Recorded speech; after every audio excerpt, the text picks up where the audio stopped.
शख्स की निगाह पड़ी, सामने देखा है कोई शख्स है जो बैठा हुआ खाना बना रहा है, आटा गूंथ रहा है, आग को फूंक फूंक कर जला रहा है। कहते मरतबा ये धीरे धीरे मैं देखता हूँ, देखकर कहता है कि तो लगता है मेरे ज़माने के इमाम, चौथे इमाम है, कुछ बोला नहीं। वहाँ से उठा, उठने के बाद आता है मौला के नज़दीक, बोला आप ये सब कर रहे हैं, आका ये काम आपका नहीं है।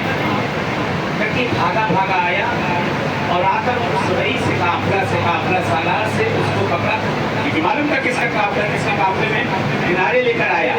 आकर कहा कि ये इनको पहचानते हो, ये कौन है?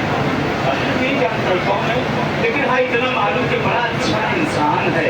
रात में जब शायर सो जाते हैं, ये उनके जिस्मों को मसाज करता है, उनके कदमों को दबाता है, उनके कपड़ों को धोता है। जगह जगह मैंने देखा कि अगर पाँव में आंवले पड़ गए हैं तो ये अपने अश्कों से साफ करता है आंवलों। बहुत नेक है। रास्ते में कई मरतबा में बूढ़े लोग थे जो चल नहीं पा रहे थे, ये अजीब इंसान है, अपनी पुष्ट पर सवार करके उन दायरों को लेकर चला है। कहते एक मरतबा अपने आंसुओं के रोक न सका, हाथों को पकड़ के लेके आता, कहा जानते हो ये कौन है? जितनी सहमतें कर रही है हमारे जमाने के इमाम, इमाम सज्जाद है। कहते बस इतना कहना था,